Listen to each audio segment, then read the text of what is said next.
Hello everyone. Alright, so the next program in chapter 7 is name search. Alright, so if you have downloaded the source code from this book's companion website, you will find the following files in the chapter 7 folder. GirlsNames.txt. This file contains a list of 200 most popular names given to girls born in the United States from the year 2000 through 2009. BoysNames.txt. This file contains a list of 200 most popular names given to boys born in the United States from the year 2000 through 2009. Write a program that reads the content of the two files into two separate lists. The user should be able to enter a boy's name, a girl's name, or both, and the application will display messages indicating whether the names were among the most popular. And it says you can access the book's companion website at this URL. Right, so I bought the book from Amazon and I don't have access to those files, but we are going to go ahead and create those two text files. The program will still work if you have access to the original two text files. It will still work. So let's go ahead and start. I'm going to first save this program.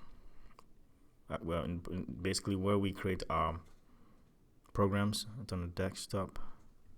Python Program Challenges Chapter 7. I'm going to create a new folder for this program. I'm going to call it name search. And then I'm going to save this program as namesearch.py. Save it. Also, let's go ahead and create those two text files I mentioned earlier. So I'm going to open my text editor. I'm going to open text edit, create a new document. If you're using text edit for Mac, make sure in your system preferences you set it to, not system preferences. In the preferences for text edit, you set your format to plain text and not rich text. Rich text has some extra formatting that is going to be hidden, that's going to be hidden behind your text, and when you try to read from your file, you may get some errors. So make sure it's set to plain text. All right, so I'm going to create two files. The first file is going to be GirlsNames.txt. We don't have the original file, so I'm going to save 5 random names in here. Actually, they're not going to be real names. I'm going to try to name it so that it makes sense and helps us with our program. So I'm going to call them Girl 1 all the way to Girl 5. I know they're not real girl names, but we're going to assume these are the 5 most popular girl names in the world, right? It's funny, but all right, so Girl 1, Girl 2, all the way down. Let's just copy this.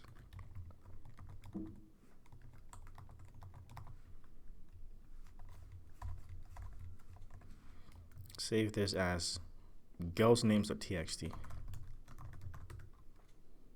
And I'm going to save it in the same location where we saved the program.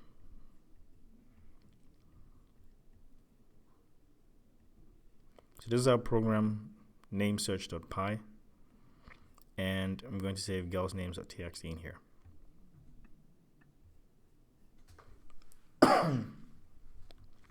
Okay, and the next thing I'm going to create is the next text file, which is the BoysNames.txt file. So I'm going to create another one, and similar to what I did over here, I'm going to save boy 1 all the way to boy 5 in here as well. We're going to assume these are the 5 most popular boy names in the world. So boy 2, boy, let's just copy this, it's easier.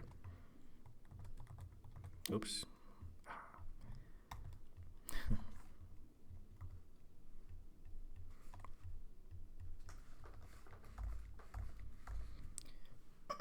Okay, I'm going to save this as BoysNames.txt. So BoysNames.txt here. Same location where the program is. Because if you save the files in the same location where the program is, when you're opening your file, you don't have to specify any path. You just type in the name of the file name of the text files, and it opens it. But if you save your file somewhere else other than where you saved your program, then you have to specify the full path of where your files are to your program. So it's easier when you just save it in the same location where your program is. All right, so I'm going to have these two files open for reference. Again, we're going to assume these are the names, popular girls' names and the popular boys' names. It will still work if you have the original text files. I want us to create our program into functions, break it down into functions. And the first function I want to create is, program says over here, write a program that reads the content of the two files into two separate lists. So we have two files, GirlsNames.txt and BoysNames.txt. Let's create a function that's going to read the names from the GirlsNames.txt files first. Okay, file first. So I'm going to define a function, and I'm going to call it read girls names, or read girls names. Read girls names.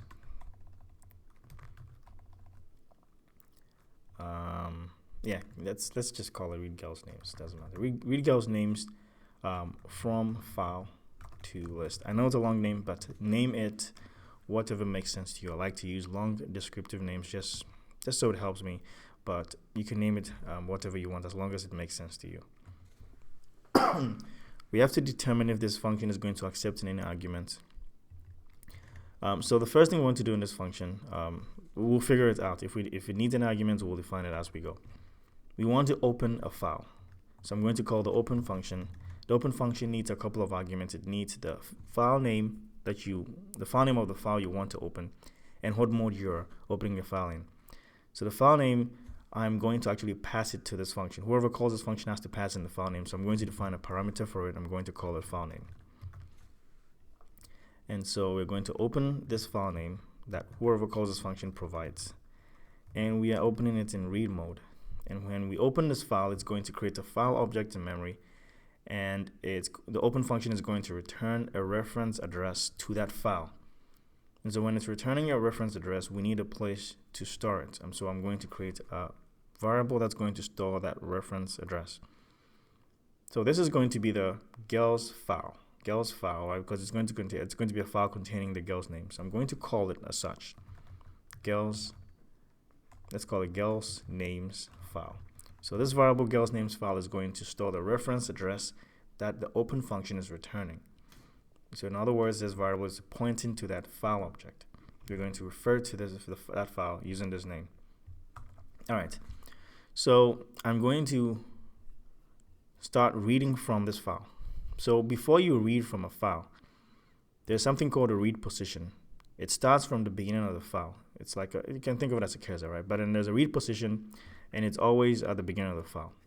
All right, I just wanted to point that out because I'm going to explain something. I want to first of all read the first line from this file. And I'm going to do that by calling a function which is called readLine. I'm going to refer to the file I want to read from, GirlsNames file, and I'm going to use the access operator, or the dot operator, to call a function. It's called readLine.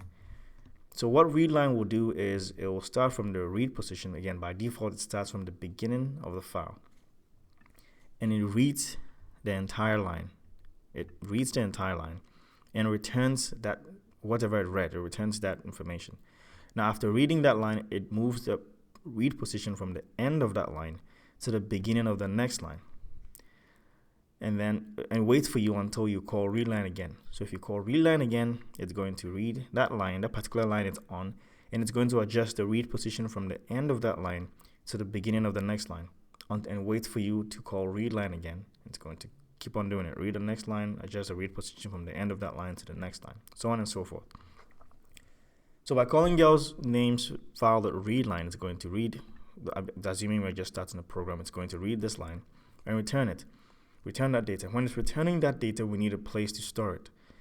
And so that data is going to be a girl name. It's going to be a particular girl name. I'm going to create a variable. I'm going to call it girl name.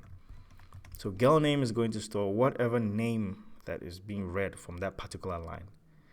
So what I want to do is I want to check the content of girl name.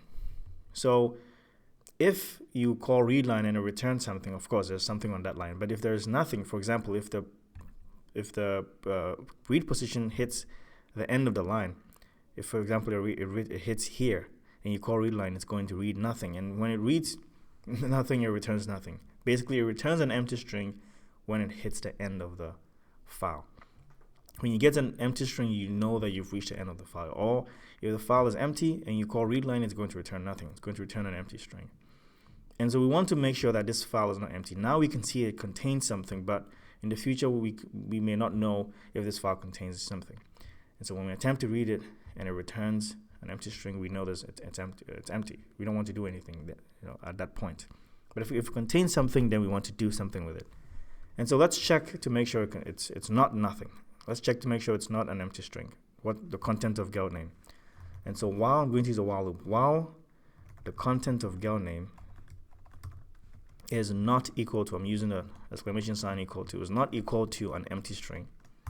If it's not equal to an empty string, meaning if it contains something, now what do we want to do? Now the question said we should read the content of the two files into two separate lists. So we'll need a list containing the girls' names, which means we're going to, when we read from this file, we have to store these names in a list.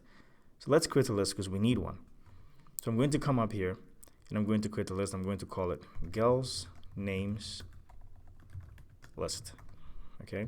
Initially, it's going to be an empty string, but over here, once we read the name, we check to see if the name is not nothing. If what's in the name variable, what's in the girl name variable is not nothing, we want to append that name to this list. So I'm going to append that name to the list. I'm going to refer to the list. So girls names list dot append. And what do we want to append to this list? We want to append the girl name that we just read. Okay, we append the girl name we just read. Now after doing that, what do we want to do? Because remember I said the read position is at the beginning of the line. If you call read line, it reads the content on that line and adjust the read position from the end of that line to the next line. So it's now here waiting for us. After reading it and after appending the first line to the list, we want to call read line again because it's not going to move. The read position is not going to move until you call read line again. So you want to call read line again to read the next line and then check again to see if it's not equal to nothing. If it's not equal to nothing, that means it contains something, so we use it and then we call read line again and so on and so forth. So after appending that name to the list, making sure it's not equal to nothing, we read the line again. So I'm going to call this girls names file.readLine function. Now we know that's going to read the next line. Now this is assuming we're following the sequence I started with. So we're going to read the next line and return that data. So when it's returning that data, again, we need a place to store it. It's just like this. If we need a place to store it, then I'm going to create a girl name variable, store it here. Doesn't matter. Now we're in the loop. Doesn't matter I'm using the same name. Now we're in the loop. I'm replacing, because after appending that first name to the list, we don't need what's stored in there again. So I'm replacing girl name with the next girl name I read. So when we have the next girl name, we're going to check again. While the girl name is not equal to nothing, which means if it contains something, then let's append that girl name to the list and then call readLine again to read the next name. Okay. At some point, the read position is going to be at the end of the line, and when you call readLine, it's going to return nothing. This loop will only run when what's stored in the girl name is not equal to nothing. If it contains nothing, then the loop will end.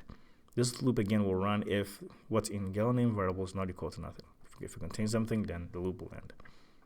I keep on saying that. If it contains, all right, I'll say it again. This loop, okay, will keep iterating, will keep running if what's stored in girl name is not equal to nothing. Okay, if it contains, all right, I think I'm confusing myself now. All right, scratch everything I said in the past 10 seconds. All right. I'm sure most of you just know what I'm talking about. I just wanted to be clear. I don't want to confuse anyone. All right. So this loop will continue iterating. Okay. If what's stored in girl name is not equal to nothing. If it's not equal to nothing, that means what's stored in girl name contains something. Okay. If it contains something, then keep running and let's use what's stored in girl name.